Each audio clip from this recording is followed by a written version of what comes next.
My name is Tori Thatcher, and I'm 32 years old. 5 years ago, just 3 days before Thanksgiving, my mother called me and said 7 words that completely shattered everything I believed about family. Don't come home this year. Victoria doesn't need drama. No explanation, no apology, just the door slammed shut on 27 years of trying. That year, I spent Thanksgiving alone in a small Boston restaurant, surrounded by laughing families, staring at a cold plate of turkey while fighting back tears. What I didn't know was this: the strangers sitting at the table next to me would become the family I dreamed of my entire life.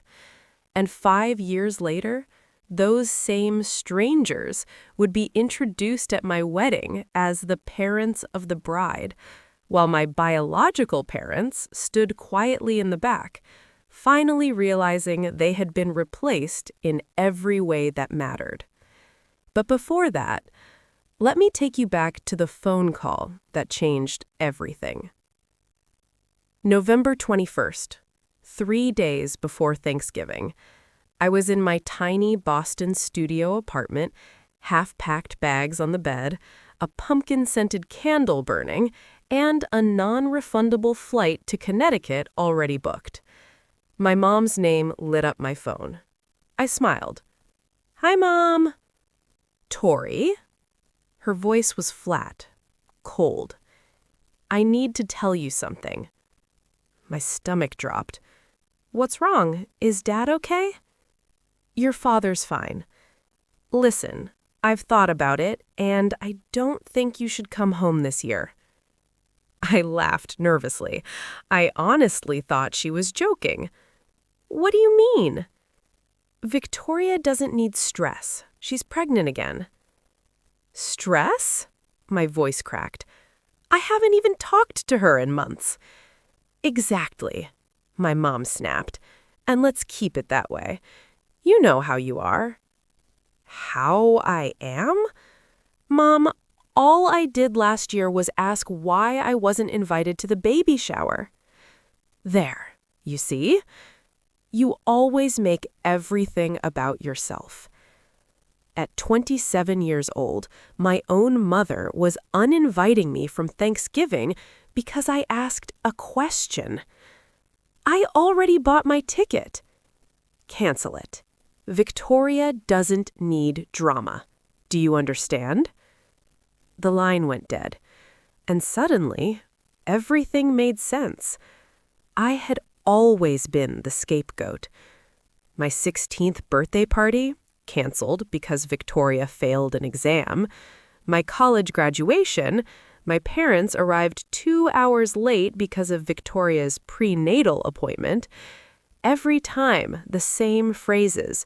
"Don't be dramatic. You're too sensitive. Why can't you just be happy for your sister?" So I learned to shrink, to stay quiet, to disappear.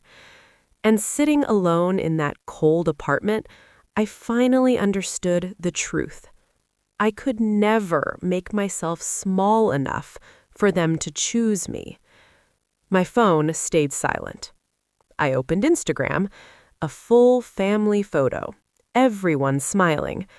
The caption read, "Grateful for family. These are the people who truly matter." I counted the chairs.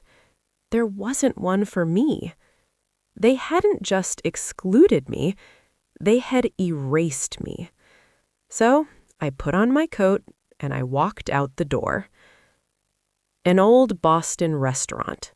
Warm lights, the smell of roasted turkey, families everywhere. I sat alone at a small corner table. Next to me was a family, 3 generations, laughing, passing plates, full of love. And that's when I broke. "Treasured, are you okay?" An elderly woman with white hair and the kindest eyes I'd ever seen. "I'm Eleanor," she said softly. "No one should eat alone today. Come sit with us." I hesitated. "You're not intruding," she smiled. "I'm inviting you." And just like that, my life changed. They welcomed me like I'd always belonged there. Wine was poured, warm bread passed around, laughter filled the table. Richard raised his glass.